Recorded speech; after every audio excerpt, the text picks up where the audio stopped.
Tonight, we journey beneath ancient skies and into hidden caves to begin a mythic tale. How did Zeus, once a hidden infant, nurtured by a gentle goat, rise to become king of the Olympians? As you drift toward rest, we'll follow his path, one shaped by patience, transformation, and divine rebellion. Let this story ease you into stillness and remind you, even gods are born from quiet beginnings. While you rest with The Sleep Temple, don't forget to subscribe, tap like, and share in the comments where you're watching from and what time it is for you right now. We love seeing our temple grow across time zones and dreams. Make yourself comfortable in the bed, and let's dive back in history. From chaos to creation, the universe awakens. Imagine a boundless expanse where no earth, no sky, and no stars exist. There is no color or sound, no movement or time. It is a vast void, quiet and still, without form or direction. This is where everything begins, with the primordial essence the ancient Greeks called chaos. It wasn't chaos in the way we might think of disorder or wild confusion, but instead, a limitless, formless potential. It was nothingness waiting to become something. From this silence, the first stirrings of existence emerged, faint and soft, like whispers carried through a dream. Out of chaos, the first beings were born, bathed in the quiet mystery of creation. Gaia, the earth, stretched herself across the void, creating a foundation for all that would follow. She was solid yet nurturing, her presence strong but comforting. Alongside her came Tartarus, a shadowy deep that lay beneath existence as both a place and an idea, one linked to the infinite depths of what might exist below. And then there was Eros. Not the Eros of later myths who brought desire to hearts, but a more ancient force of love itself. This Eros was the spark of connection, the link between elements, drawing existence together like an unbroken thread. Where chaos gave rise to form, it was Eros that ensured life would flow. How could such quiet emptiness grow into something so full of life and movement? That question lingers, a mystery woven through the essence of the myths. Yet, as the ancient Greeks might have seen it, chaos wasn't emptiness at all. It was infinite possibility, full of promises waiting to be unlocked. And while Gaia brought the firmness of earth and Tartarus the echoes of depth, it was love, pure, radiant, and gentle, that set creation into motion. But Gaia was not alone for long. From her came Erebus, the embodiment of darkness, and Nyx, the elegant and mysterious night. Together, Erebus and Nyx added a new dimension to the growing world. Their union sowed the first real cycles of existence. Where there once was only stillness, there were now shadows that softened Gaia's brightness, allowing moments of rest and quiet. Nyx's night stretched across this new earth, a sheer veil draped softly over Gaia's form, while Erebus brought the peaceful comfort of stillness. It was not the ominous kind of darkness, but a soothing reset, preparing the world for what was to come. Erebus and Nyx, in their stillness, brought forth Ether and Hemera. Ether, the bright upper air, lifted the world toward the light, adding clarity and uniqueness to all it touched. Hemera, often called the goddess of the day, followed in his glow. Together they gently created harmony between light and dark, setting days and nights into rhythm for the first time. Where night once lingered endlessly, the dawn now promised a warm renewal. The transition between Nyx's nighttime blanket and Hemera's daylight bloom was delicate, soft, and constant, like waves washing over the shore. For every night that fell, there was light to greet it, marking time in a way that whispered of balance and assurance. Can you feel that rhythm now? The shift between night and day, moments of rest, followed by awakening. Even from the earliest myths, this cycle reflects the natural pace of life itself, a reminder that everything flows when harmony is honored. Because of this balance, life on Gaia's surface could begin to take shape, gently and steadily. Each breath the universe seemed to take added to its richness. Ether's light brought texture, warmth, and space for new creations. The earth, Gaia, welcomed this light, nurturing each new piece, whether large or small. Hemera marked time, subtle but steady, ensuring the steady growth of connection and depth between chaos's first divine children. And although you might imagine these gods as distant, untouchable forces, here they are close, interwoven with the fabric of creation itself. They are not apart from the world. They are the world. The cycles they gifted served as a foundation, a pattern that would echo throughout all the myths yet to come. How strange and beautiful it is to see that even the chaotic beginnings weren't defined by disorder, but by a calm instinct for rhythm and flow. The early gods emerging from chaos didn't battle or tear at one another. For now, harmony ruled. They became layers, soft interwoven textures of night, day, light, and earth. And though their paths would one day diverge into stories of struggle and triumph, these first moments were ones of care, a deliberate unfolding of possibility. And what of Tartarus down there in the depths, almost forgotten in the shadowy stillness? Tartarus lingered as a quiet counterpoint, a depth mirroring the height of Ether's light. Though there was no violence or conflict yet, the world was already gifting itself balance. For every piece of brilliance above, there was the soft pull of depth below. Even he, Tartarus, so often later wrapped in images of foreboding, was at peace in these earliest days, simply existing as a grounding force. The cosmos hummed with this delicate balance, and though it was still new and layered with mystery, order had begun to settle in the corners of what was once unformed. Slowly, steadily, Chaos, Gaia, Tartarus, Eros, Erebus, Nyx, Ether, and Hemera created a canvas, a backdrop upon which a dazzling story would unfold. You might even think of them as breaths, exhaled one by one to bring life into the silent expanse. With each contribution, the nothingness of chaos became something closer to a soft and living harmony. From the dark came soft light, from stillness, rhythm, and motion. It's calming to know that even stories of the gods, filled as they are with grand passions and struggles, begin here, gentle and measured. Beneath the turmoil that would one day rise in their myths lies this promise: even from the quietest places, beauty and order can grow. Imagine now a scene where Gaia's earth glows softly under the twilight of Nyx, waiting in contemplation. The light from Ether and Hemera lingers just beyond the horizon, and for a moment the cosmos is unified in perfect stillness. Against that backdrop, you can almost feel the stirring of new possibilities. Even before the world was filled with gods, mortals, heroes, and monsters, it already held the seeds for their stories, a tranquil reminder that growth often starts in silence. As this cycle continues, a dance of shadows and light, day and night, the stage is being set. The gods have not yet risen to their thrones, but already the natural world is preparing them with lessons of balance and trust. You may recognize something in these early tales, echoing their patterns in your own life. A flow from rest to action, loss to renewal, or calm to clarity. It is within these moments of transition that all growth begins.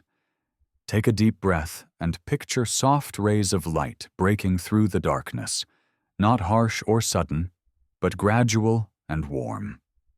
It casts a glow over Gaia, as if promising that even in the emptiness there is always the potential for beauty to form.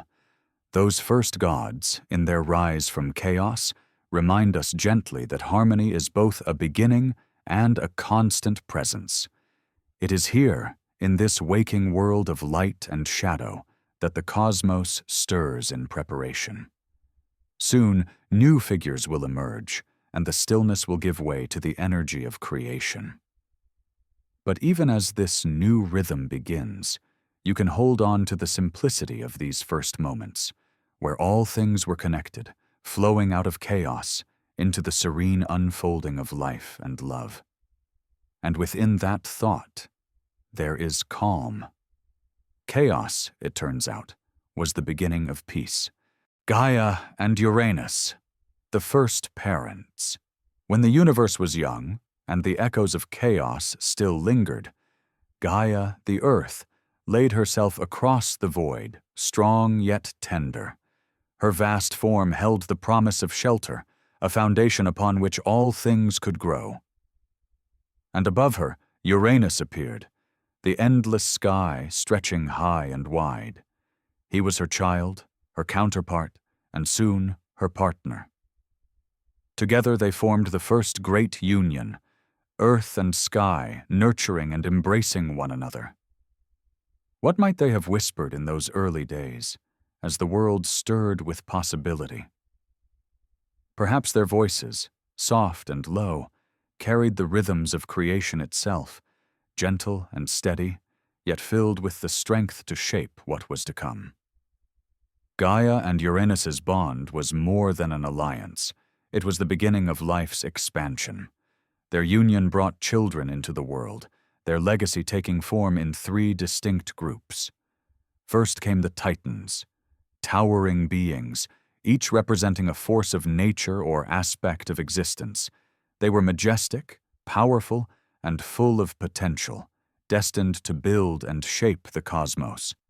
Next were the Cyclops, one-eyed giants with creative fire pulsing through their veins.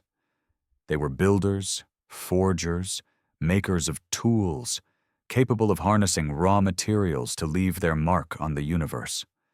Lastly, there were the Hecatoncheires, beings of unimaginable strength, with 100 hands and 50 heads. Though they were larger and more imposing than anything Gaia or Uranus had known, they carried with them the potential to become protectors of the world.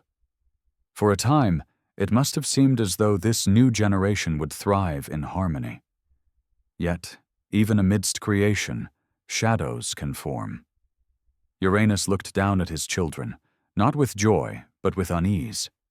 They were unlike anything he had imagined, their power vast and their forms unique. A seed of fear grew within him, and slowly it overtook the love he might have had for them.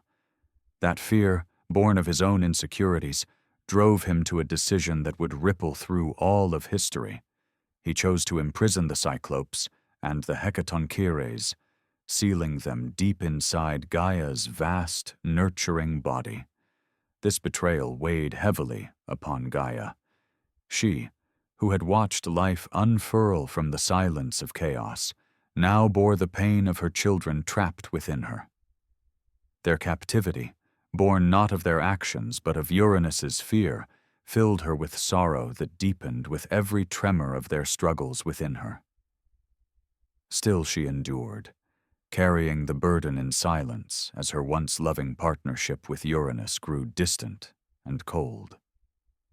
Her whispers to the sky turned from gentle conversation to suppressed sighs of frustration.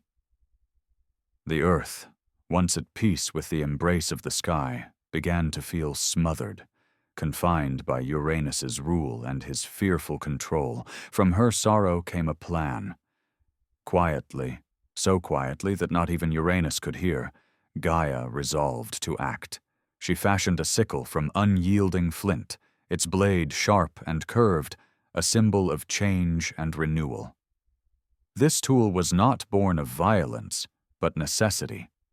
Gaia knew that balance had to be restored, and freeing her children required a shift in power. Yet to carry out her plan, She needed a champion. She turned to her Titan children, her voice soft, asking for their help. One by one she spoke to them, but none answered, not out of indifference, but fear of challenging the vast sky above them. It was her youngest son, Cronus, who stepped forward. Unlike his siblings, Cronus was sharp and cunning, willing to take risks where others hesitated. In him, Gaia saw determination, but also the glimmer of ambition. He took up the sickle, its smooth handle fitting into his hands like it had been waiting for him all along. Together, Gaia and Cronus formed an alliance, a quiet pact to reclaim freedom, not just for the imprisoned children, but for the natural balance of creation itself. When the time came, Cronus waited under the vast expanse of Uranus, his presence masked by Gaia's embrace. The stillness of that moment stretched like a held breath, the cosmos itself pausing as if aware of what was about to unfold. With a single sweeping motion, Cronus struck. The sickle sliced through the sky, severing Uranus's hold over the earth. From this act, a cascade of change began. Uranus, wounded and no longer able to dominate, retreated, his presence fading into the far reaches of the cosmos. And yet, that moment of transformation bore more than just freedom. From the drops of Uranus's blood fell into the earth, and as they touched Gaia, they gave rise to new life. The giants emerged first, fierce and powerful, their forms towering even over the Titans. Alongside them came the Meliae, graceful ash tree nymphs tied to the resilience of nature itself. And then the Erinyes, furies driven by justice, their presence a reminder that every action carried consequences. Each of these new beings would leave their mark on the stories to come, their essences woven deeply into the fabric of the world. But the most curious creation arose not from the earth, but the sea. Uranus's severed form, cast into the waters, churned the waves and produced a foam that sparkled under ether's light. From this foam came Aphrodite, the goddess of love and beauty, her emergence as soft and delicate as a ripple on calm waters. She was the embodiment of renewal and a promise that even from acts of conflict, something beautiful could arise. Cronus, however, did not dwell on creation's beauty. With his father cast down, he took his place as the ruler of the cosmos. For a time the skies calmed, the earth softened, and balance seemed to return. Yet the very act that had brought Cronus power planted a seed of its own, one that would grow into the weight of responsibility and fear. Seeing how easily power could be taken, Cronus began to wonder if, one day, the same fate might await him. And in this wondering, his rule took on a shadow of paranoia and control. Gaia, now free of Uranus's tyranny, watched as her youngest son claimed his rule. She felt the tension brewing inside him, a reflection of his father's fear. Yet Gaia, wise and patient, understood that even this was part of a greater cycle. She had seen how creation moved, how chaos itself gave way to light and form. She knew that power, like the rhythm of light and shadow between ether and Nyx, was not meant to hold still. It was meant to flow, to shift, always moving from one hand to another. Transformation, after all, was the essence of creation. In the quiet aftermath of Uranus's fall, the world began to reshape itself. The Titans, guided by Cronus's rule, wove their legacy into the still new universe. The patterns of creation continued, each new act carrying echoes of the ones before. Yet, even as balance seemed restored, the faint hum of possibility lingered in the air. Gaia knew this peace would not last forever. Change, she thought to herself, was not a momentary force, it was a constant. Just as Cronus had risen, so too would another when the time came. And so the cycles of transformation began their steady turn. From Gaia and Uranus came not only the shape of the cosmos, but the lesson that even turmoil held the seeds of renewal. Chaos had given way to creation, and now creation itself evolved, carrying with it the promise that every end was also a beginning. As the earth and sky settled into their new roles, Gaia nurturing below, Uranus ascending above, the world waited, quiet once more, holding its breath for the next chapter to unfold. For now, though, the earth rested, soft and steady beneath your feet. The sky stretched above, no longer a tyrant but a companion to the land below. Together they whispered again, not of conflict, but of the calm before a new shift, and in their whispers lay a truth as old as chaos itself. The natural order will always move, change, and grow. The rise of Cronus. A new era begins when Cronus took his father's place. There was no triumphant celebration, no moment of relief in the cosmos. His rule began with the shadow of what he had done, his hand wielding the sickle, the echoes of Uranus's cries. Cronus, the youngest among the Titans, had been the one bold enough to rise, the one willing to end an era defined by tyranny. But as he seated himself on the throne of power, something shifted within him. The world, now quiet and expectant, waited to see how this new leader would shape existence. The cycle had turned, and yet, deep within Cronus, an all-too-familiar fear began to settle, growing steadily like roots creeping through dark soil. That fear wasn't born from any immediate threat. The Titans followed Cronus willingly, and Gaia, freed from Uranus's oppression, looked on with a cautious optimism. But the past has a way of casting shadows over the present. Cronus, though victorious, knew he had only risen because someone else had fallen before him. A whispered prophecy danced in his mind, soft at first, then persistent. It warned that his own children would one day rise against him, as he had risen against Uranus. It was not the prophecy itself that controlled him, but the fear it ignited. What if his own fate was sealed the moment he had wielded the sickle?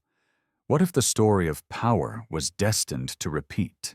Cronus, absorbed by this fear, turned it into action.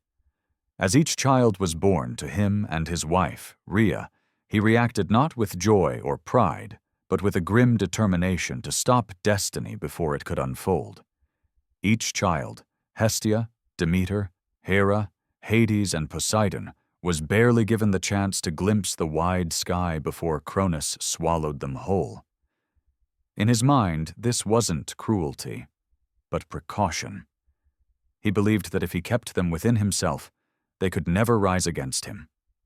Yet, with each act, the harmony of the cosmos trembled, the natural rhythm disturbed by this desperate attempt to control what was meant to flow. Rhea, Cronus's sister and wife, watched in growing sorrow. She cradled each child only long enough to say goodbye, their small bodies taken from her before they could know her warmth. The loss weighed on her, but Rhea's grief did not leave her powerless. As she looked upon the calm face of her husband, convinced he was preserving his rule, she made a quiet decision. When she carried her sixth child, she knew she could not let this cycle continue. This time, she wouldn't let fear dictate her family's story. So, with a carefulness born from love and resolve, she formed a plan. When the time came for the birth, Rhea chose not to deliver her child near Cronus's watchful eye. She sought solace in Crete, a place where the mountains rose like guardians over the land, their peaks hiding her intentions. There, in secret, she gave birth to her youngest son, Zeus. But this act of rebellion was not the end of her plan. Rhea knew that Cronus would come searching, his paranoia always close. So she took a stone, wrapped it in swaddling clothes, and presented it to him. Cronus, blinded by his own fear, accepted the bundle without question. He swallowed it, just as he had done with the others, believing the threat had been neutralized. Yet, far away in the safety of Crete, her true son was alive. Zeus's early days were marked by care, not conflict. On the slopes of Crete's mountains, he was hidden among the caves, his cries muffled by the sounds of goats and streams that trickled through the rocky terrain. The nymphs Adrasteia and Ida watched over him as if he were their own. Day by day, they nurtured him, their hands gentle, their voices soothing. They fed him with milk from a she-goat named Amalthea, whose presence became a constant warmth for the infant god. It wasn't lavish or grand, this beginning. The world didn't yet know the name Zeus, and the cries from his father's other children remained unanswered deep within Cronus. Still, the care he received was enough to set him on the path he was destined to walk. Even the land itself seemed to conspire with Rhea's plan. The Curetes, a group of warriors loyal to her cause, guarded the baby Zeus with a devotion that matched her own. They danced near the mouth of the caves where he was hidden, clashing their shields and spears together. The rhythmic sound echoed through the mountains, masking any noise that might have betrayed Zeus's presence. It was as if every element, the earth beneath him, the people around him, agreed to protect this small force of newness, ensuring that his future would have a chance to unfold. While Cronus sat on his throne, consumed by the illusion of control, Zeus grew stronger with each passing day. The nourishment he received wasn't just physical. The habitat around him sparked his resilience. The care of his nurturing guardians gave him confidence, and the hidden safety of Crete allowed him to thrive without interference. Strength doesn't always announce itself in grand or obvious ways. It begins quietly, in moments of tenderness, threads of protection and care weaving a foundation strong enough to hold future storms. But Cronus's reign did not rest easy. The prophecy lingered, retreating only to return louder in his quiet moments. The very act of swallowing his children had not brought him peace. It only deepened the cracks in his confidence. The throne he had taken from Uranus felt less like an achievement and more like a weight, a reminder that power, no matter how tightly grasped, never stays still. Above and below the surface, the rumblings of change continued. Rhea, tending to her son in Crete, felt it, and though Cronus refused to admit it to anyone, he felt it too. Zeus, still young, could not have known the magnitude of his role in the story. To him, life stretched quietly, the sunlight filtering into his hidden sanctuary, the sounds of the Curetes' dance in the distance. Yet even in this peace, the path forward was already forming. There was no need for haste. The cycles of existence would move at their own steady pace. One day, Zeus would grow to confront his father, but that moment was not hurried. Just as seeds take time to grow roots deep within the soil, the layers of strength and wisdom were carefully forming within him. Cronus's story is often one of contrasts, an act of triumph beginning a downward spiral into fear. What he did to seize power was bold and irreversible, but his inability to trust the flow of life, to release his grip on control, left him vulnerable. Rhea's story, on the other hand, carries a gentler strength. She did not respond to Cronus's actions with rage or force. Instead, she trusted the natural bond between mother and child, her love guiding her toward a plan that honored both harmony and hope. As Zeus grew among the Cretan mountains, fed by Amalthea's milk and cared for with quiet devotion, balance began to shift in the cosmos. Power, after all, is not only in the hands of those who sit on thrones. It also lies in the moments of growth and preparation, the patient building of something greater than what came before. And though Cronus couldn't see it, the natural progression of change was already moving forward. Cycles are rarely neat or predictable, but they are constant. Cronus, ever focused on maintaining his rule, could not escape the necessity of transformation. Fear had led him to swallow his own children, but it also blinded him to their potential, their resilience, and to the idea that no amount of control could halt the rhythms of life. Zeus, the little boy hidden in the caves of Crete, was proof of that. His strength, honed in secret, would inevitably grow until it was ready to face the weight of the past. Take a moment now to consider the quiet strength in beginnings like this one. They rarely arrive with fanfare, but instead with careful nurturing, small steps that build toward something greater. The story of Zeus's rise had already begun here, in the seeming stillness of a hidden cave, cradled by the love of those who chose hope over fear. Soon, this child would change the course of everything. But for now, the mountains of Crete held him close, guarding him as the world turned and the balance of power prepared to shift once more.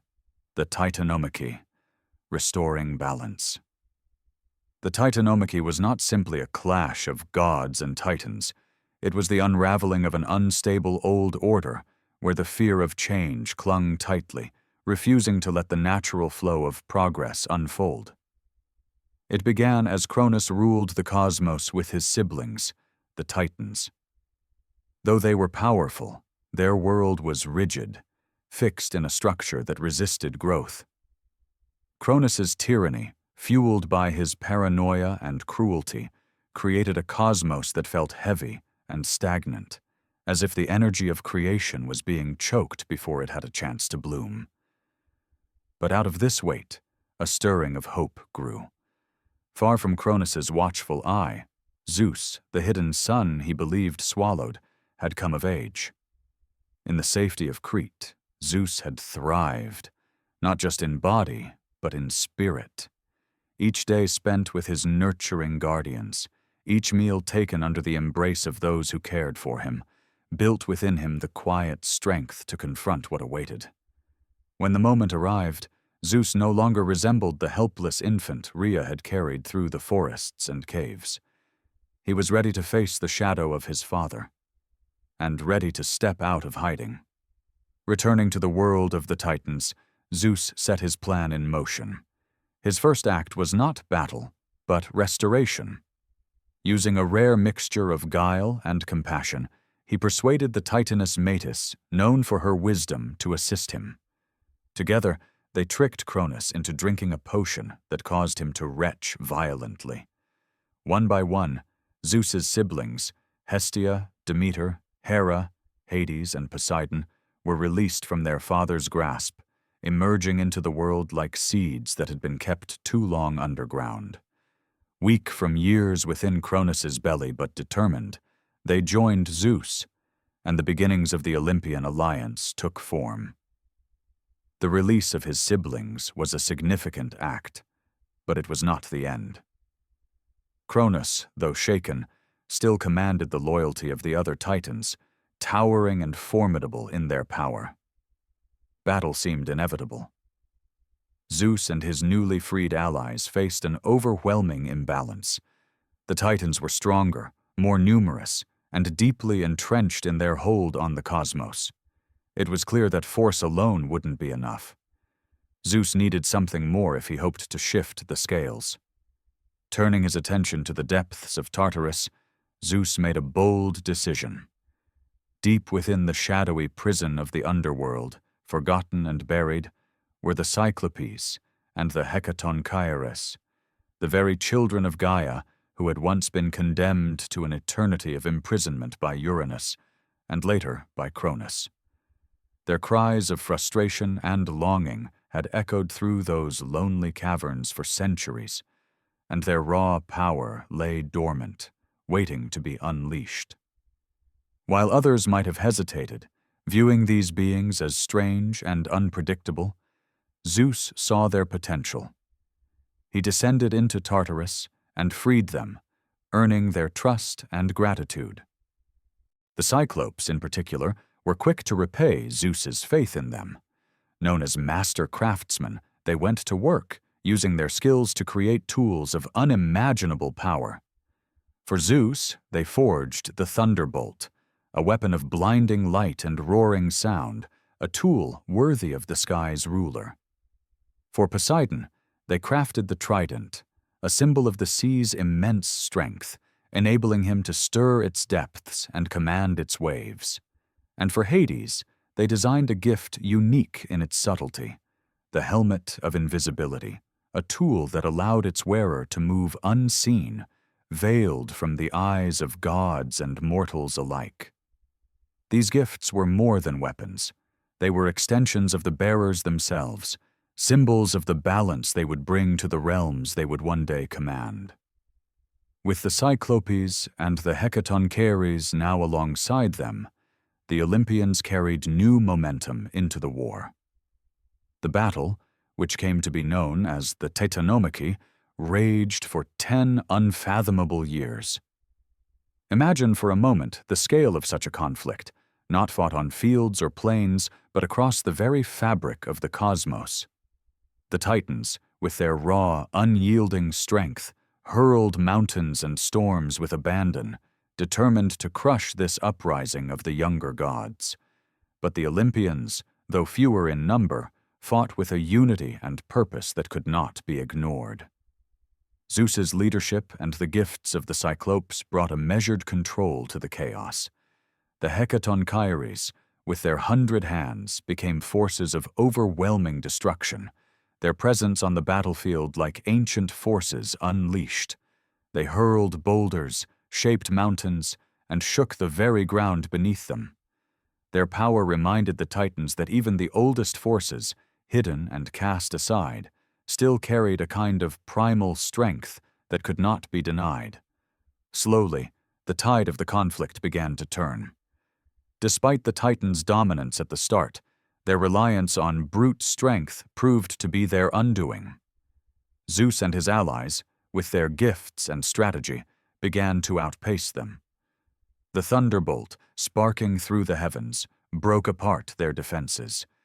The trident, wielded with force and precision by Poseidon, caused the very seas to rise against them, and Hades, shrouded in his invisibility, moved silently through the battlefield, disrupting their forces. What began as a desperate struggle shifted steadily into a fight for victory. When the war at last drew to a close, the Olympians stood triumphant. The Titans, though defeated, were not destroyed. Instead, Zeus ordered their imprisonment in Tartarus, where they would remain bound, guarded by the same Hecatoncheires who had once shared their entrapment. It was not an act of cruelty, but one of balance, recognizing that even in defeat, these beings carried power that needed to be contained to protect the harmony of the cosmos. It echoed a familiar pattern. Just as Uranus had imprisoned the Cyclops and Hecatoncheires out of fear, now Zeus bound the Titans to prevent further chaos. Yet this time, the act came not from paranoia, but from an understanding of the delicate balance between freedom and control. With the Titans subdued, a new question arose: how to govern the vast and dynamic cosmos left in the aftermath of the war. The world, wide and filled with forces both familiar and unknown, could not belong to one alone. Zeus, though the leader, understood the need for shared governance, for collaboration among those who ruled. In an act of trust and fairness, he proposed that the realms be divided among himself and his brothers, not by conflict, but by chance. Together, Zeus, Poseidon, and Hades cast lots to decide their fates. To Zeus fell the sky, stretching wide and infinite, a fitting domain for the god who wielded the thunderbolt. To Poseidon, the restless seas and all the mysteries within their depths. And to Hades, the unseen underworld, where he would preside over the souls of the departed. The earth itself, however, wasn't claimed by one god alone. It remained shared, a place where their influence could overlap, ensuring that no single ruler would dominate the land. This act of division marked the beginning of the Olympians' rule, a time shaped not by one will, but by a balance of powers. Each brother carried responsibility for their domain, their roles interconnected. Though the cosmos had seen great conflict, it now settled into a rhythm that honored cooperation and mutual trust. Zeus's vision of harmonious order had taken root, not through personal conquest, but through collaboration. The Titanomachy and the struggles surrounding it served as a reminder of the cyclical nature of power. Old orders rise and fall, but each era brings lessons that contribute to the threads of the next. Through the Olympians, the cosmos moved forward, their rule a reflection of the balance and unity the Titanomachy had demanded. Even in moments of chaos, the potential for harmony remained, waiting only for the right hands to guide it into being. Now, as the cosmos rested under the watchful eyes of its new rulers, a quiet peace settled, the ripples of war fading into memory. Zeus, Poseidon, and Hades dividing the cosmos. Imagine a quiet gathering atop the peaks of Mount Olympus, the air just beginning to settle after the chaos of the Titanomachy. 3 brothers stand together, each catching their breath after the war that reshaped the cosmos. Zeus, Poseidon, and Hades, once united in their struggle against the Titans, now face the delicate question of what comes next. The world lies before them, vast and untamed, its corners still humming with the echoes of their thunderous battle. How should it be ruled? How should it be shared? The threads of harmony and discord are woven closely here. One pull in the wrong direction could risk unraveling everything they had just fought to build. There was no debate, no power struggle over who would oversee what. Instead, these brothers understood the importance of balance, of division guided not by ego, but by trust. So they cast lots, leaving the outcome to fate, one of the divine forces that had gently steered the cosmos since chaos first gave way to creation. It was in this act, this willingness to share, that the fragile order of their rule began to take form. Each brother, though distinct in nature, would inherit a piece of the universe, a realm reflecting his own spirit. Zeus, standing tallest among them, held a calm resolve as the lots were drawn. His was no ordinary draw of luck. It seemed almost inevitable, natural, perhaps even destined. To Zeus went the sky, the domain of endless expanse, where clouds gathered, storms brewed, and sunlight pierced through the heavens. It became his mantle, his throne, a place from which to oversee the entire world. The sky belongs to me, his presence seemed to declare, echoing in every rumble of thunder and crack of lightning. He took to Mount Olympus, setting his throne high above the clouds, yet solidly anchored to the earth. From here he would rule, not as a distant force, but as a god visible in every flash of lightning, every roll of the heavens. Poseidon, with his unwavering strength and restless spirit, drew the sea. It was a realm of mystery and contradiction, at once calm and ferocious, inviting yet unfathomable. The ocean, untamed and wide, fit his nature perfectly. Poseidon held the mighty trident forged for him by the Cyclopes, a tool capable of summoning tempests or soothing the waves with equal ease. Beneath the ocean's surface, in waters teeming with life, he built a palace glistening with coral and gold, its halls vast and alive with the sound of flowing currents. It wasn't just a home, it was a reflection of his domain. To look at Poseidon was to see the sea itself, its power, its beauty, and its unpredictability. The third brother, Hades, stepped forward to claim the underworld. While the sky soared above and the sea stretched into the horizon, his domain lay beneath the earth, hidden and shadowed. It may have seemed to some a lesser draw, a realm associated with endings, with stillness and finality. But Hades ruled his domain with dignity, not as a lord of despair, but as a keeper of balance. Beneath the surface, he presided over the natural rhythms of life and death, the place where every journey eventually came to rest. Far below, in a land of whispers and soft shadows, Hades became not just the ruler of the underworld, but its steward, ensuring that the sacred boundary between the living and the dead was never crossed. His helm of invisibility, a gift from the Cyclops, allowed him to observe the world unseen, to move without disturbance, embodying the quiet strength of his role. His domain was not a punishment, but a necessity. Life could not flourish without the cycle he maintained. With each brother settled into his domain, the universe began to breathe again. The pieces of existence, once threatened by conflict, found new rhythms. Zeus ruled the heavens with a focus on order and authority. His attention turned outward as he watched over both gods and mortals alike. Poseidon's sea churned and swayed, its surface carrying both storms and calm skies, its depths alive with intrigue. And Hades's underworld offered rest, an unseen but ever-present reminder that balance exists in the spaces we cannot see.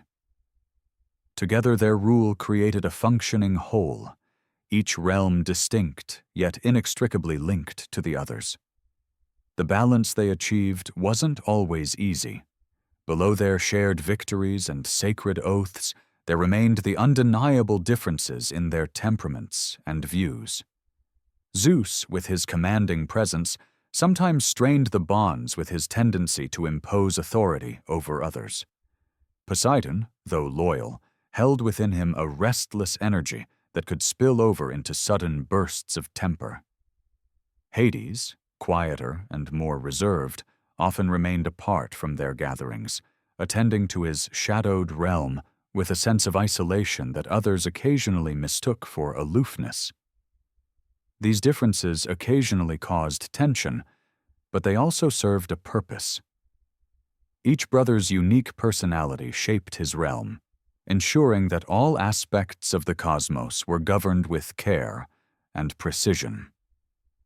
Their cooperative rule extended not just to their own realms, but to the shared, living world in between.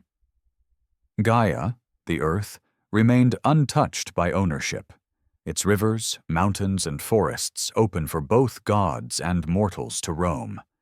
It was a space of interaction, where the will of gods and the decisions of mortals crossed paths. In the fields, mortals planted crops under Zeus's clear skies. In the oceans, Poseidon's waves carried travelers and merchants alike, and in the soil, Hades's riches, precious metals and gems hidden deep within the earth, slept, waiting to be uncovered. This shared space was both practical and symbolic. It was where the brothers' influence blended together, where their realms intersected and created the fabric of mortal life. As their reign unfolded, the brothers' influence began to shape not just the cosmos, but the stories of gods and men. Zeus, overseeing the heavens, became a figure of justice and decision-making, his thunderbolts striking as warnings or punishments. Poseidon, unpredictable as the tides, was known to bring both bounty and destruction, offering calm seas one moment and storms the next. Hades, though feared by mortals, ruled his realm without cruelty, maintaining the balance of life and death with an unerring sense of duty. Their roles reflected the complexities of existence itself, the highs and lows, the joys and reverence, the inevitable and the unknown. It is comforting, in a way, to consider how these brothers, so different in their natures, found a way to share the universe without falling into chaos. They didn't rule from a single throne, nor did they impose one vision across all existence. Instead, they allowed the world to grow in layers, each bringing a distinct perspective to the cosmos they had helped to build. Their respect for each other's roles, even during times of tension, upheld the balance they had fought so hard to achieve. In the quiet moments of their reign, you can almost picture them. Zeus gazing out from his perch on Mount Olympus, Poseidon seated in his coral palace beneath the waves, and Hades walking softly among the shadows of his realm. Each ruler carries the weight of his domain, yet together their rule creates the harmony the cosmos needs. Their cooperation is not perfect, but it is steadfast, a reminder that balance doesn't mean the absence of conflict. It means embracing differences and working together to maintain the world's fragile and beautiful rhythm. Their shared reign would pave the way for countless stories to come, shaping how gods and mortals alike would live, love, and struggle in the centuries that followed. Each brother's influence rippled outward, touching the lives of humans, bringing lessons of chaos and order, power and restraint, struggle and peace. Their division of the cosmos was more than a choice. It was a testament to the enduring strength that lies in balance and respect. Now, as you picture their realms, feel the harmony within this division. A universe kept steady by the connected efforts of three brothers who, despite everything, found unity in their differences. Prometheus and Pandora, the gift and the curse. In the quiet moments of the ancient world, when gods ruled the sky and sea, when mortals looked up in awe but walked lives untouched by fire, a titan named Prometheus watched. His name meant forethought, and it suited him well. Of all the beings in the cosmos, Prometheus was different. Though born from the old, primal Titan blood, he had aligned himself with Zeus during the Titanomachy, seeing a future shaped by reason rather than brute power. Yet, even now in the age of Olympians, he remained an outsider, walking the space between the world of the gods and humankind. Prometheus had a gift for shaping, for seeing potential where others didn't. And it was this vision that led him to the riverbanks, where he reached into the clay and shaped the first humans. Some said he molded them in the image of the gods themselves, upright and thoughtful. Others believed he simply saw a spark waiting to be lit. Either way, when humanity emerged, it was Prometheus who stood as their silent guardian. But these beings, his tender creations, were born into a world that remained cold and dark. Zeus, looking down from his throne, saw them as nothing more than frail shadows, creatures to be left in the margins of existence. He forbade fire from being shared with mortals, believing it too dangerous, too great a power for being so small. Prometheus did not agree. To him, fire was not a threat, but the key to awakening humanity's promise.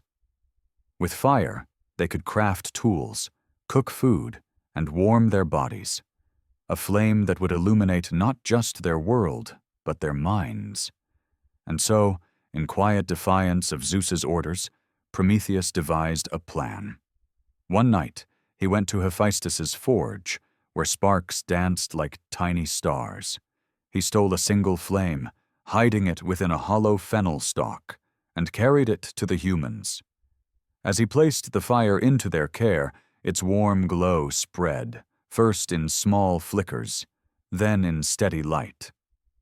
Humanity came alive in the glow of that flame, their hands and minds working together to build something new. Civilization had begun, born from the daring of one Titan and a spark carried in secret. Zeus, however, did not share Prometheus's joy. From his place above, he watched the fire leap across the mortal lands, and with it grew humans' confidence, their daring, their potential. To Zeus, this was not progress, it was rebellion. These small beings, who should have bowed and scraped before the gods, now seemed to stand too tall. Rage simmered within him, and he turned his fury not only toward Prometheus, but toward all of humanity. His punishment would come not as thunder or fire, but as something altogether new, a creature unlike anything the world had known. At Zeus's command, the gods joined their talents to create Pandora, the first woman. Hephaestus shaped her from clay, his hands crafting a form of unparalleled beauty. Aphrodite gave her charm, a softness that drew others to her. Athena clothed her in garments that shimmered like silver under the sun. Hermes, cunning and clever, gifted her with a sharp mind and a touch of mischief. Each god added something to Pandora, making her both irresistible and unknowable. When their work was done, she stood not as a being of destruction, but as a perfect balance of grace and complexity. Zeus gave Pandora one final gift, a sealed jar.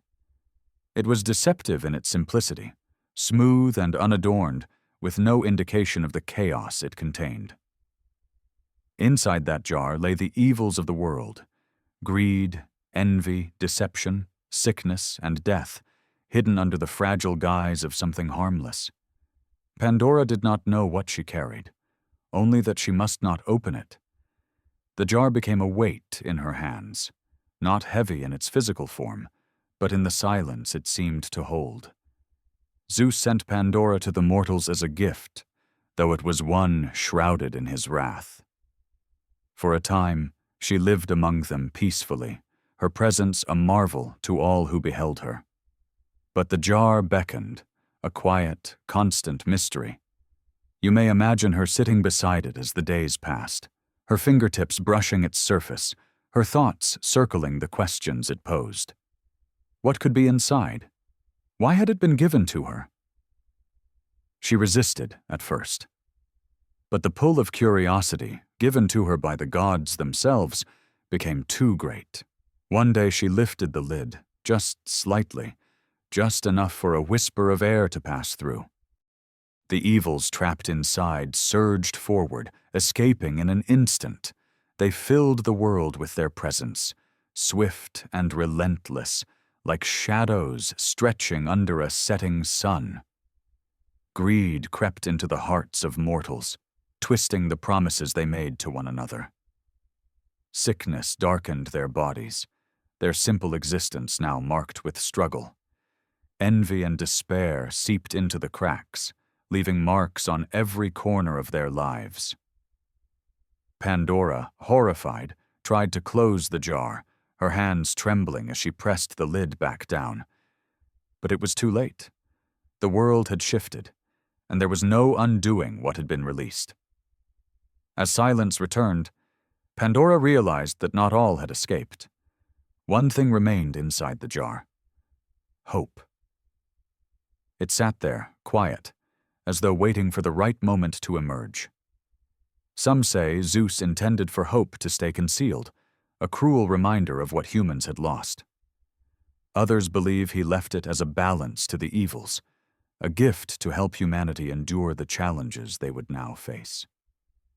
Hope, fragile but persistent, remained an anchor in the chaos. It wasn't a solution, but a companion, a light that flickered through the darkness. As for Prometheus, his defiance had not gone unanswered. Zeus, still seething over the stolen fire, ordered the Titan bound to a mountain at the edge of the world. There, chained to the unforgiving rock, Prometheus endured an unending punishment. Each day, an eagle would descend to feast on his liver, and each night the organ would regenerate, leaving him to suffer anew. This eternal torment was meant as a lesson, a warning to mortals and gods alike about the cost of crossing Zeus. Yet even in his suffering, Prometheus retained his defiant spirit, holding within him a secret Zeus dared not destroy. He knew of a prophecy, whispered in the depths of time, that foretold Zeus's own downfall, a downfall born of his own lineage. Thus, Zeus could not strike Prometheus down entirely, for the Titan held knowledge that even the king of the gods feared. The stories of Prometheus and Pandora are not simply about fire and a jar. They speak to the delicate balance of progress and consequence, of knowledge and its price. Prometheus's gift of fire brought warmth and invention, but it also brought arrogance and defiance. Pandora's curiosity unleashed hardship, but in doing so, it revealed humanity's resilience. What would life be without the capacity for growth, even when growth invites uncertainty? Perhaps the ancient Greeks saw in these myths a reflection of their own lives, the struggles that accompany advancement, the challenges that come with striving for more than what is given. Hope may seem small next to the evils Pandora released, but its presence is profound. It reminds us that even in the face of struggle, something good remains. Progress often carries weight, and change rarely comes without tension. Yet within that tension lies the chance for resilience, for discovery, for growth. The flame that Prometheus gave humanity was not just fire. It was the beginning of something larger, a spark that would carry them through even the darkest of days. And in Pandora's story, the jar once seen as a curse became the birthplace of something enduring. The simple, quiet hope that no matter the challenge, there is always the possibility to endure. The ages of man, cycles of human life, the story of humanity, as told through Greek mythology, begins with the 5 ages of man, a series of stages, each describing an era of mortal existence. These ages represent more than just the passage of time. They reflect the cycles of life itself, shifting from peace to struggle, from growth to decline. Long ago, the poet Hesiod described them in Works and Days, offering a map of human nature, painted with both its highest aspirations and inevitable flaws. From the serene beginnings of the Golden Age to the hardships of the Iron Age, the tale reminds us how each phase, no matter how challenging, shapes what comes next. The Golden Age is where this story begins, under the reign of Cronus before Zeus came to power. It was a time of idyllic peace, where mortals lived easily and without suffering. In this age, the Greeks believed, humans lived almost like gods themselves. They knew no pain, no hunger, and no toil. The earth gave its bounty freely. Grain sprouted in the fields without the need for planting or harvest. Fruits grew abundantly on the trees, and the rivers flowed clean and full. Life came easy, and death even easier. When the time came for these mortals to pass on, it was said they didn't feel pain or fear. They simply drifted into slumber, their spirits gently leaving their bodies. These spirits became guardians of the world, protecting justice and watching over the living, a soft remnant of a perfect past. Perhaps that is why the Greeks told this story, again and again, allowing its meaning to echo across generations. It wasn't just a memory of a distant golden past, but a reminder that each phase of existence, no matter how difficult, is a part of something larger. Cycles move, change comes, and through it all, life continues. The 5 ages remind us that even in times of challenge, there is something worth holding on to, a flicker of light in the dark, a story passed from one heart to the next. As you consider these ages, their cycles unfold around you. The stars shine in the sky, just as they did in the Golden Age. The rivers flow, steady and uninterrupted, as if whispering of times gone by. Though the struggles of the Iron Age are near, the inevitability of change offers comfort. The golden light of dawn rises after even the darkest nights. Every age holds its lessons, its challenges, and its moments of beauty. And in those moments, hope endures. It always has. It always will. The Olympians, reflecting human nature. The Olympians lived on Mount Olympus, yet they never perched distantly, high and apart from the lives of mortals. Instead, they were deeply woven into the world below, their presence shaping every corner of life. These gods, despite their divine power, were not symbols or abstractions. They were persons, as full of emotion and complexity as the mortals they ruled over. In every story about them, their actions, and often their mistakes, revealed reflections of the human condition. Their hearts swelled with love and broke with anger. They held grudges, nurtured jealousies, and showcased the kind of pride that can lead both to greatness and to trouble. It is this intimate connection to human nature that has allowed their stories to endure for centuries. Imagine Zeus, king of the gods, sitting on his throne in the heavens. He is the ruler of storms and skies, his hand gripping the thunderbolt that could command gods and mortals alike. Yet his power came with flaws.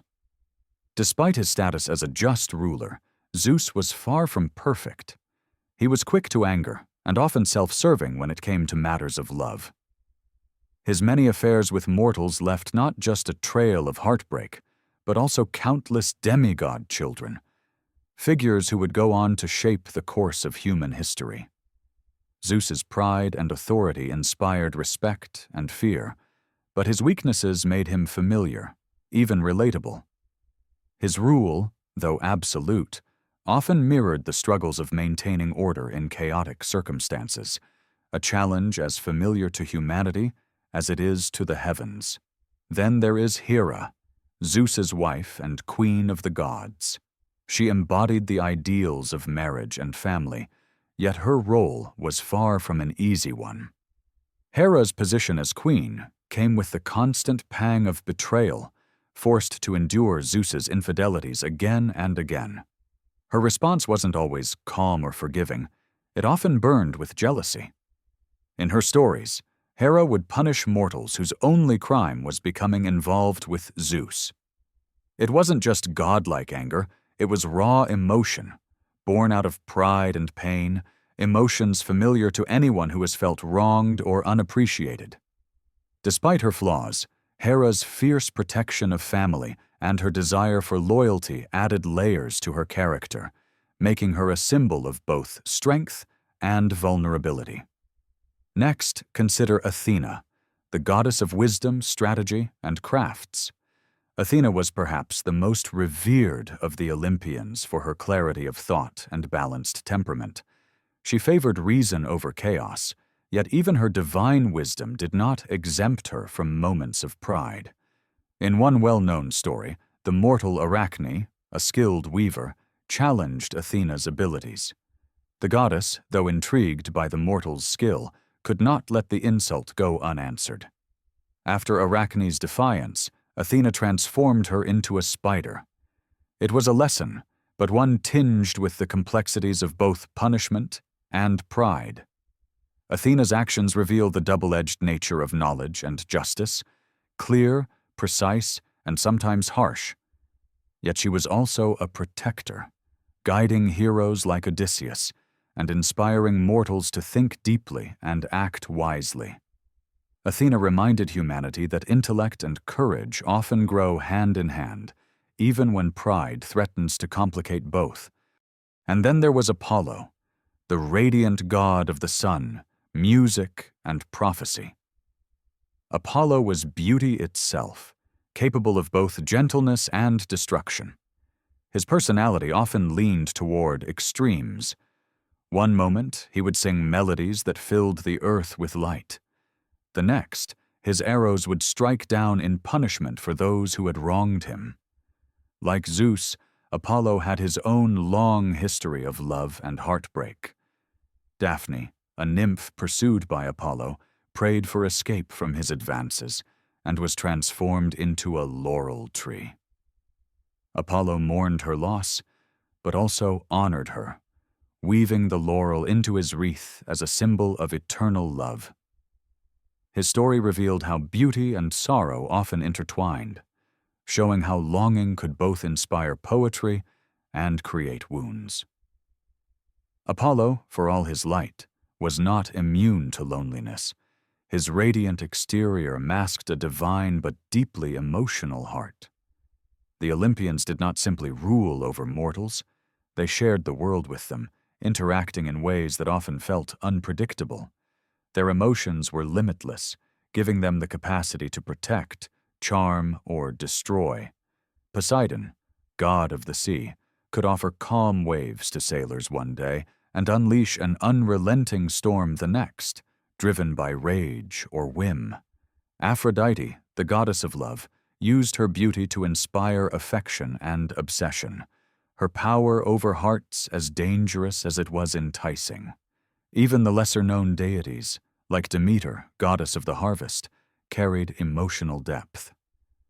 When her daughter Persephone was taken to the underworld, Demeter's grief turned the earth barren, bringing winter upon the world. It was through her longing for her child that the cycle of the seasons arose, reflecting both loss and renewal in the natural world. These gods carried vast power, but what made them extraordinary was not their strength, but their humanity. They were immortal, their lives extended beyond the boundaries of time, and yet their struggles mirrored mortal experiences. They feared betrayal, craved loyalty, and faltered under the weight of their own impulses. The Olympians were capable of moments of brilliant generosity and devastating wrath. Their triumphs and errors painted a picture of human life on a magnified scale, revealing a sense of timelessness. Through them, the Greeks explored the fullness of existence, its light and its shadows. The chaotic emotions of the Olympians often created ripple effects in the mortal world. Their love for humanity could inspire great gifts, like fire or the arts, yet their grudges could alter the course of cities and even wars. When Paris chose Aphrodite as the most beautiful goddess, rejecting Athena and Hera, that single choice led to the Trojan War, a conflict devastating mortals for years. While these stories reflect divine interference, they also teach profound lessons. The acts of the gods, while self-motivated, often forced mortals to confront pride, ambition, revenge, and resilience. Through these legends, the boundaries between divine flaws and human lessons blurred, showing how connected all beings truly were. The enduring appeal of the Olympians lies in their ability to bring divine wisdom to the most human of struggles. Their stories taught the Greeks about the complexities of love, the consequences of pride, and the immense power of fate. Even today, the myths continue to resonate deeply. They remind us of our own strengths and weaknesses, and how easily they can shape the world around us. Individually, gods like Zeus, Hera, Athena, and Apollo showcased key pieces of human experience: courage, wisdom, jealousy, desire, and the pursuit of justice. Together, they embodied the intricacy of life itself, offering mirrors to human nature. But what makes these stories unforgettable is not their perfection, it's their imperfection. The flaws of the Olympians only made their lessons sharper, clearer, and more meaningful. Zeus's pride showed the dangers of unchecked leadership. Hera's jealousy revealed how even love can spark resentment when betrayed. Apollo's longing reflected the vulnerable corners of even the brightest soul. The depth of their flaws allowed mortals to see themselves reflected in their gods, not as lesser beings, but as participants in the same web of emotions and consequences. The Olympians may have existed in the heavens, but their spirits seemed planted firmly in the soil of human experience. They quarreled, they loved, they learned, and they endured, often in ways that mortals understood all too well. Their flaws did not diminish their power. Instead, they made the divine feel close, relatable, and eternal. Through their emotions and actions, the gods wrapped the vastness of the cosmos into stories that humanity could carry forward, not just as lessons from the past, but as truths that continue to resonate with the present. This timeless connection between divinity and humanity ensures the Olympians will always live on, their stories woven into the pulse of life itself. The enduring legacy of Greek mythology, Close your eyes for a moment and imagine the stories of Olympus softly stirring around you, not as loud, dramatic tales, but as quiet whispers woven into the fabric of your surroundings. Though the ancient gods no longer rule the world or demand offerings beneath temple arches, their presence hasn't truly disappeared. In countless ways, these myths still exist, their meanings slipping into art, language, and thought.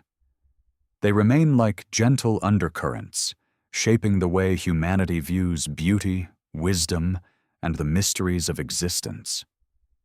It's remarkable, isn't it? How myths that first breathed life thousands of years ago still linger today, guiding us softly, like stars in an ancient sky. Greek mythology has always been intimate with the rhythms of culture. From the very beginning, these stories didn't stay confined to the rocky shores where they were first told. They traveled far, carried through the minds of poets and artists, spilling into civilizations that adapted them to mirror their own lives. Over time, the myths of gods and heroes gave birth to some of the most enduring works of art and literature in human history. You might see echoes of Apollo's golden brilliance in a painting by Leonardo da Vinci, or hear whispers of Orpheus's mournful melodies in a piece of music composed centuries later. When the Renaissance set its gaze firmly on classical antiquity, the myths of Greece found new breath. Artists like Michelangelo, Raphael, and countless others drew upon the tales of gods and heroes, weaving them alongside Christian themes to create works that explored both the divine and the deeply human. Mythological figures appeared in vivid paintings, standing in marble halls and frescoed ceilings, their stories reimagined yet familiar. Tales of heroism, love, and transformation became universal frameworks for understanding human struggles and triumphs, touching minds long after the temples of Zeus had grown quiet. Through their work, the gods and spirits of Greece found ways to remain by humanity's side, not as rulers, but as ideas shaped in artful hands. The myths stretched beyond visual art, their influence winding through the written word. Homer's epics, the Iliad and the Odyssey, became touchstones for storytelling itself, their themes of loyalty, courage, and fate inspiring countless tales written across centuries. Even in periods of intellectual skepticism, like the Enlightenment, when old beliefs were often challenged, these myths still found a home among dramatists and poets. They gave structure to operas and stories, reinterpreted not to dismiss their divine origins, but to anchor them to timeless human emotions. The Enlightenment's love of reason didn't erase the myths. Instead, it saw them as windows into the patterns of thought that connect humans across centuries. During the Romantic period, Greek mythology bloomed once more. Poets like Keats and Byron embraced its richness, crafting their own verses while inspired by these ancient tales. The fates of gods and heroes became metaphors for emotions too vast to be contained elsewhere. This was an age of fascination with the sublime, with beauty that brushed against tragedy and wonder laced with sorrow, the same qualities that lived in the myths. Perhaps you can see how natural it was then for the Olympians to once again find relevance. In every poem about doomed love or glorious triumph, Aphrodite's touch or Zeus's thunder echoed softly through the words. Even now, in modern times, the myths have not faded. They walk quietly through fiction and film, their shapes reimagined to meet the needs of new audiences, yet remaining undeniably recognizable. Writers and filmmakers retell tales of war and betrayal with Ares in their shadows, or craft stories of rebirth and hope as if Persephone herself has whispered into their ears. The Greek gods, with their boundless emotions and timeless struggles, continue to inspire, their stories woven into new mediums, From novels to comic books, from cinema to psychological theory, their influence stretches forward, as constant in its presence as the changing seasons. In psychology, figures like Carl Jung glimpsed the enduring power of these myths in the human mind. To Jung, gods like Zeus and Aphrodite weren't merely characters on Mount Olympus. Rather, they were archetypes, patterns of thought and emotion existing in all of us. You may not call Apollo's name when you feel inspired, but his spirit is still there whenever creativity strikes, like sunlight breaking through the dark. The struggles and triumphs of these deities reflect back as symbols, not of distant gods, but of the eternal rhythms of humanity's hearts and minds. James Joyce, one of the modern era's literary giants, used these archetypes as well, threading Greek myths into his own complex and poetic works. Their relevance shifted with the times, but their emotional essence remained evergreen. In some ways, it's astounding that these old tales held on through such shifting sands of history. After all, when Christianity rose to prominence in the ancient world, much of Greek belief began to fade. Pagan temples closed, their fires extinguished under new faiths and practices. Yet these myths didn't die, as one might assume. Instead, they transformed. In the quiet corners of monasteries during the Middle Ages, the poetry of Ovid was read and copied, its myths providing a rich wellspring of imagination for later artistic revivals. The Olympians didn't disappear so much as they evolved. By the time the Renaissance swept across Europe, figures like Zeus, Athena, and Dionysus once again stood tall in art and literature, embraced not as literal gods, but as symbols deeply woven into the fabric of human expression.